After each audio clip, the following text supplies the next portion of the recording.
well, we're here again. NDIS Monday. It is just becoming a joke. It is a running joke that a government who came to office claiming they would be transparent have done everything they can to cloak themselves in secrecy when it comes to the NDIS.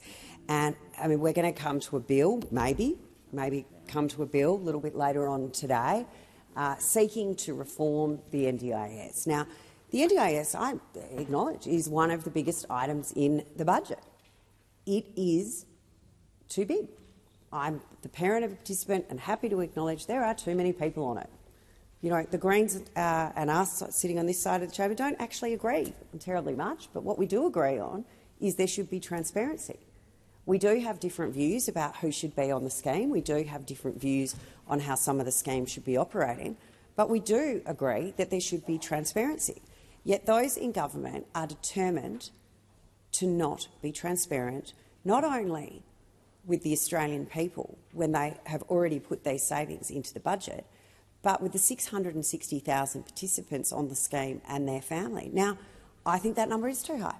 Absolutely, that number is too high. There are too many people on this scheme who do not have a permanent and lifelong disability, what the scheme was set up for. So what we're seeing now, in this desperate bid to curb the cost of the scheme, what we're seeing is plans being cut for those that most require them.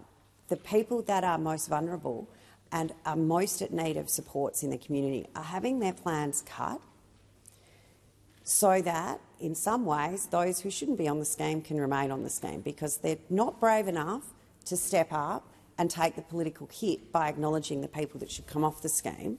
But what they want to do is kind of just somehow, because it's a demand-driven scheme, you either cut the number of participants or you cut the value of the plans. That's the only way you save money. But what we're being told as well, and through inquiries, is that the NDIA is seeking efficiency measures. Well, you know, we heard Mr Shorten say over the state of the hearings that we held over this that, you know, there was all this cost being borne by the taxpayer by not passing this bill sooner, that having additional inquiry hearing dates was unnecessary. Well, just to be clear, this hearing, series of hearings, was less than 25 hours in total. Less than 25 hours of hearings were allocated because, as we know, the government has the numbers on that committee. So the government senators were always too busy to have an inquiry, to have a hearing. We could never get any insights into what this bill was actually trying to achieve. And so it's an absolute joke, the claim that there's been enough inquiry into this bill. There hasn't been.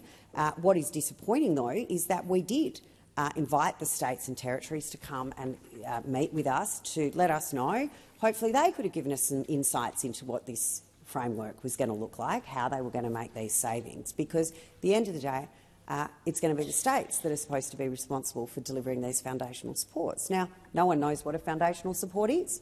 What is a foundational support? There's no definition. This is actually something that's, for those in the gallery, delegated legislation. It's a rule that's going to be written by the minister when he feels like it. We don't know what they look like. But most frighteningly, the states who are going to have to deliver them, they don't know what they look like. They don't know what they're going to have to do. They don't know how much money they're going to spend.